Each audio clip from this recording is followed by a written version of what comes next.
Assalamualaikum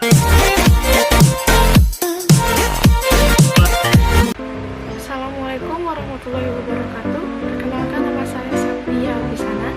Saya mahasiswi dari Universitas Muhammadiyah Tangerang, Fakultas Ekonomi, jurusan Manajemen yang berNIM 17612011940. Oke, di sini saya akan mempresentasikan materi pertimbangan etika dalam mengambil keputusan yang saya ambil dari buku Teori dan Praktik Pengambilan Keputusan yang ditulis oleh Dr. Hamdani SEMM MAK selaku dari dosen dan prodi saya. Pembahasan yang pertama yaitu etika dalam bisnis. Etika sendiri berasal dari kata Yunani yang diambil dari kata ethos. Dalam bentuk jamaknya yaitu taeta, yang berarti adat istiadat atau kebudayaan. Budaya dalam spesifikasi organisasi diartikan sebagai sistem pembagian nilai dan kepercayaan yang saling berinteraksi dengan orang lain dalam suatu organisasi, struktur organisasi, dan sistem kontrol yang menghasilkan norma perilaku. Budaya adalah hasil karya cipta manusia yang dihasilkan dan telah dipakai sebagai bagian dari tata kehidupan sehari-hari. Kekuatan budaya sangat tergantung pada seberapa besar budaya tersebut dapat mempengaruhi intensitas perilaku. Komponen budaya organisasi mencakup dari nilai dan keyakinan. Nilai sebagai sebuah keyakinan tentang apa yang benar dan apa yang salah. Sementara keyakinan berbicara tentang bagaimana seharusnya bekerja dalam organisasi. Budaya organisasi memberikan implikasi pada perilaku organisasi. Melalui budaya organisasi yang baik akan mendukung perilaku dalam sebuah organisasi. Dan etika sendiri merupakan dimensi moralitas yang berkaitan erat dengan adat istiadat dan kebiasaan yang telah diterima dengan tujuan untuk membedakan nama perilaku yang baik dan mana perilaku yang buruk. Etika dalam perspektif Islam yang mengacu pada ketentuan Al-Quran dan Sunnah. Etika seperti yang dicontohkan dalam perilaku Nabi dan Rasul yaitu sifat sidik, fatona, amanah, dan tablik, atau singkatnya sifat. Dalam perspektif Islam, etika bersifat universal dan sangat menghargai multikultural, termasuk keberagaman agama dan budaya serta adat istiadat. Etika dalam perspektif Barat hanya didasarkan pada rasio yang berakar pada pemikiran manusia tanpa diikat oleh moralitas yang berakar pada keyakinan atau agama. Ditinjau dari perspektif lingkungan sosial, perspektif bisnis, dan perspektif Islam, etika memiliki pandangan yang sama, yaitu sebagai filter bagi perilaku individu dalam menjalankan kehidupan. Pembahasan yang kedua, pertimbangan etika dan perilaku organisasi. Pertimbangan etika dalam menjadi kriteria penting dalam pengambilan keputusan organisasi. Setiap pengambilan keputusan yang dilakukan oleh manajer harus mempertimbangkan etika. Terlebih lagi pada kondisi saat ini, etika mengalami kekacauan dan semakin pudarnya dalam setiap praktik bisnis. Hal ini disebabkan oleh kompleksitas lingkungan sosial, ekonomi, politik, dan rendahnya pemahaman terhadap nilai-nilai budaya dan moralitas. Yang ketiga, pendekatan etika dalam pengambilan keputusan. Ada 4 penjelasan tentang pendekatan etika dalam pengambilan keputusan. Yang pertama, ada pendekatan manfaat. Pendekatan manfaat berkembang pada abad ke-19. Pertama kali dipopulerkan oleh Jeremy Bentham dan John Stuart Mill. Ia berpendapat bahwa perilaku moral harus menghasilkan kebaikan bagi kelompok mayoritas, di mana setiap keputusan yang diambil selalu didasarkan pada nilai manfaat yang lebih besar dari dua lebih keputusan yang diambil. Yang kedua, pendekatan individualisme. yang menyatakan bahwa suatu tindakan dikatakan bermoral apabila mendukung kepentingan jangka panjang individu yang pada akhirnya mengarah pada kebaikan yang lebih besar.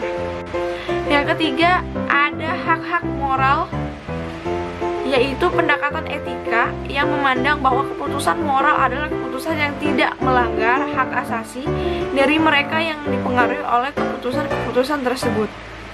Yang keempat, ada pendekatan keadilan yang menyatakan bahwa keputusan-keputusan moral harus memenuhi nilai keadilan, kewajaran, kesetaraan, dan tidak memihak.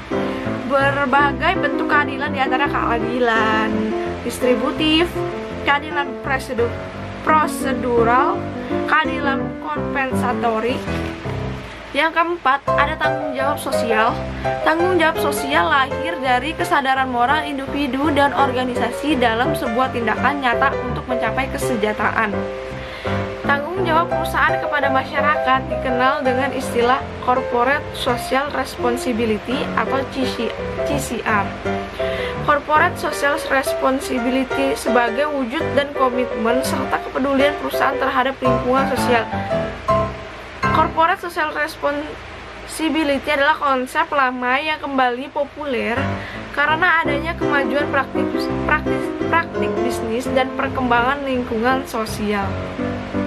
Sekitar tahun 1955, seorang pemerhati sosial bernama Robert Owen telah mengemukakan tentang perlu perhatian perusahaan pada masyarakat di lingkungan perusahaan. Corporate Social Responsibility merupakan komitmen perusahaan untuk mengembangkan ekonomi yang berkelanjutan dengan menitik beratkan pada aspek keuangan, sosial, dan lingkungan. Menyikapi persoalan tersebut, pemerintah mengesahkan undang-undang terkait dengan perlindungan terhadap lingkungan, sumber daya alam, dan pengendalian pembuangan limbah beracun. Hukum menetapkan standar untuk emisi polusi dan mengenakan sanksi bagi pelanggarnya. Pandangan rasionalitas mengasumsi bahwa para pengambil putusan memiliki kapasitas intelektual dan mental yang mumpuni untuk mengolah seluruh informasi dan mengevaluasi seluruh alternatif. Pandangan rasionalitas mengasumsi bahwa para pengambil keputusan memiliki kapasitas intelektual dan mental yang mumpuni untuk mengelola seluruh informasi dan mengevaluasi seluruh alternatif. Para pembuat keputusan pada kenyataan sehari-hari memiliki keterbatasan untuk menguasai penuh terhadap suatu peristiwa untuk terwujud. Yang selanjutnya, ada pertimbangan etika dalam mengambil keputusan. Pertimbangan etika dalam mengambil keputusan tidak dapat dipisahkan dari pembahasan tentang perilaku organisasi, sebab perilaku menjadi rujukan dan panduan untuk meningkatkan peran etika dalam organisasi, terutama pada saat pengambilan keputusan, sehingga perilaku tidak etis dalam mengambil keputusan dapat dihindari. Etika merupakan dimensi moralitas atau nilai sebagai cara pandang terhadap sebuah standar moral dan nilai tertentu. Etika merupakan studi tentang moral dan pilihan atas baik dan buruk, benar dan salah, dan sejumlah wilayah abu-abu antara hitam dan putih.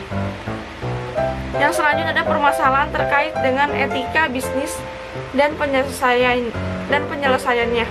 Ada beberapa masalah yang terkait dengan etika dan tanggung jawab perusahaan tersebut. Yang pertama adalah ditemukan tindakan-tindakan perusahaan yang bersifat merugikan masyarakat, seperti pembuangan limbah pabrik, pembelian lahan perusahaan dengan harga yang tidak sesuai dengan harga pasar, dan penghindaran pembayaran. Yang kedua, adanya tindakan insiden trading dalam bidang perdagangan. Insider trading adalah suatu tindakan bisnis dengan cara melibatkan orang lain dalam mengetahui informasi secara lebih kompleks dan cepat, sehingga sebelum informasi tersebut tersebar ke pasar telah terlebih dahulu diketahui. Tindakan insider trading dianggap melanggar nilai-nilai etika bisnis. Oleh karena itu, seharusnya bisnis tidak seharusnya bisnis itu bersifat open information dan tidak tertutup, karena mitra bisnis, konsumen, dan stakeholder lainnya harus mengetahui secara transparan setiap tindakan perusahaan, terutama dalam mengambil keputusan. Yang ketiga, ada keputusan bisnis yang mengedepankan keuntungan jangka pendek dengan tidak memikirkan dampak dalam jangka panjang. Yang keempat, melakukan PHK atau pemutusan hubungan kerja secara tidak jujur dan tanpa sebab yang jelas dengan pemberian pesangon yang tidak layak kepada karyawannya. Yang kelima, ada perusahaan tidak memberikan fasilitas jaminan kesehatan atau asuransi kesehatan dan dana pensiun dengan alasan laba yang diperoleh perusahaan masih kecil. Yang ke-6, ditemukan perusahaan yang mempekerjakan karyawan di bawah umur dan memberi gaji di bawah normal atau di bawah UMR. Jika dikaji dari sisi undang-undang ketenaga kerjaan, jelas melanggar ketentuan yang ada. Sekian presentasi dari saya, kurang lebihnya mohon maaf. Assalamualaikum